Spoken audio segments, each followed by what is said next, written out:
Yo, what's the word, boys? Welcome back.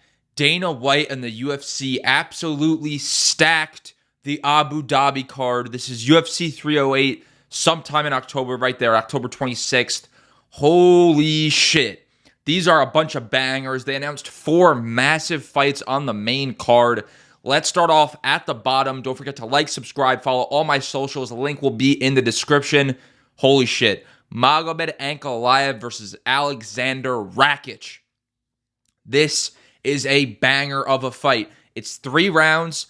Magomed Ankalaev's manager did say he's not fighting Alex Pereira next. They have a fight announcement soon, and here it is. My biggest takeaway from this fight is, who is Alex Pereira going to fight next? Because this is in October. Alex wants to stay active. September, October, November, December, maybe he fights in January. Does Pereira fight in January? He doesn't like taking that much time off. He didn't take any damage in his last fight. Guys, I would not be surprised if Alex Pereira fights Tom Aspinall next. I'm genuinely serious when I say that. I would not be surprised if Alex Pereira versus Tom Aspinall is made. However, this fight is very, very interesting. Big risk for Magomed Ankalaev. This has to be his number 1 contenders fight. He's the clear-cut number 1 contender in this division. He's fighting a guy coming off of a loss. However, Rakic did look really good in his last fight against Yuri Prochazka. Coming off of a massive injury too, he looked very good. He was piecing Yuri up. He was landing a lot of damaging strikes, but he just got caught. This is a risk for Magomed Ankalaev because stylistically, I do believe Alexander Rakic can give him some problems. His leg kicks are very, very strong. We saw what Jan Blachowicz did to Magomed Ankalaev. He's a massive light heavyweight. He has grappling. His takedown defense is pretty solid. I know he hasn't been tested in that department often, but it's there. He's a very well-rounded light heavyweight. And if Rakic could beat Ankalaev, he's fighting for the title or one fight away. So Rakic, this is a massive opportunity for Rakic. Coming off of the loss, as I said, this is an opportunity that he would obviously pounce on. And for Magomed Ankalaev, it's a risk, but it could pay off. If he beats Rakic, he is fighting for the title. So I guess it's not too bad. And for the rest of the light heavyweights, do they do Prochazka versus Hill? I personally wouldn't, because whoever wins, you're still in that same position. They both lost to Alex Pereira, so that's a little bit of a weird one. Does Nikita Krylov get thrown into that, conversation? I'm not too sure. But to open off the main card, this is a banger of a fight. I know Rakic does have a slower pace, but it's only 3 rounds. He has to be active, so I'm excited for this one. Next up, Ciryl Gane versus Alexander Volkov 2. Happy to see Gane back in the octagon. 3-rounder, so anybody could win. If it stays standing, I still have to pick Ciryl Gane against any heavyweight in the world. He is the best heavyweight striker I have ever seen. But since the last time they fought, Alexander Volkov has gotten tremendously better. Tremendously better. And his ground game is all right. Both guys' ground game, I guess, are a little bit underrated. They do have somewhat of a submission game, but I do believe it'll stay standing. Alexander Volkov is always in a bunch of fun fights. Ciryl Gane, I love watching him compete. Quite simple fight. I know Volkov has gotten better. He's the bigger, taller guy. I do believe his reach is longer. But still, if it stays standing for 15 minutes, I have to pick Ciryl Gane to win this fight.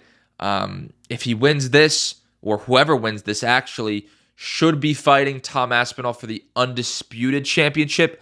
So maybe Pereira, Aspinall doesn't get made, and they do this in October, and then maybe Aspinall fights in, January, February, fighting the winner of this, and that's dependent on Jones Miocic if both of them retire. So this is a big fight for both men. I do believe Ciryl Gane is the better striker, better overall fighter, and I am going to pick him to win. Don't be surprised if he finds a submission too, honestly. And, excuse me, I do believe his performance against Sergey Spivak, I need water, goddamn. I do believe his performance over Sergey Spivak is criminally underrated. Criminally underrated.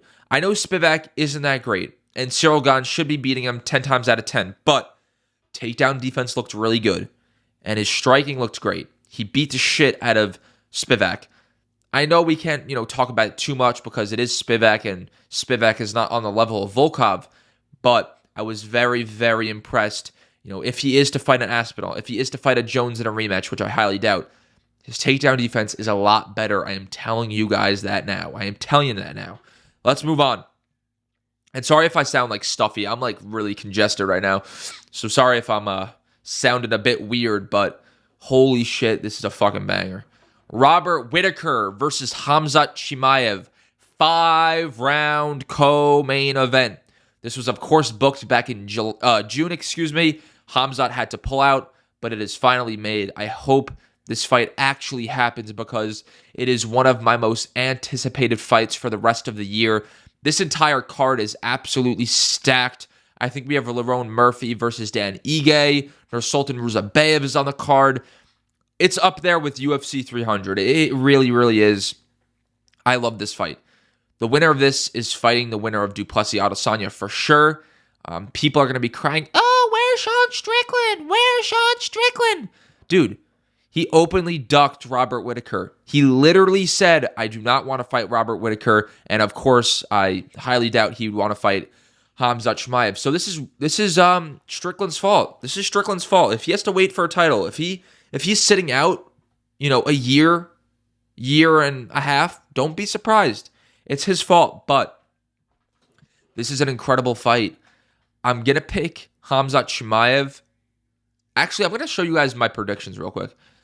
I'm going to go with Rakic. I think he's going to outland him on the feet, and he's going to do enough on the ground to be safe. I'm going to go with Rakic in a pretty big upset. I'm interested to see where the odds are on this fight because I might jump on it. But give me Rakic by decision, Ciryl Gane by decision, and give me Khamzat Chimaev by round 1 KO. I love Whittaker. I'm still a little suspect on his chin. Khamzat has a lot of power, guys. He has a lot of power. His pace in the first round is incredible. I know his gas tank is bad. It is bad. And if he doesn't improve on that and Whittaker can bring it to the 3rd, 4th, 5th round, I could see him finishing Chimaev. But I trust Khamzat and his finishing ability to get it done inside 2. I'm still a little suspect on Robert Whittaker's chin. I just do believe the pace, the power, the presence of Khamzat in that first round is going to be enough. I think he's going to cut down the octagon. I know Whittaker has a lot of good footwork. His horizontal or lateral movement, is very solid, but I trust Khamzat to get it done in this fight. I know that might be a risk, but I'm going to go with Khamzat by round 1 KO. I think he cuts down the octagon.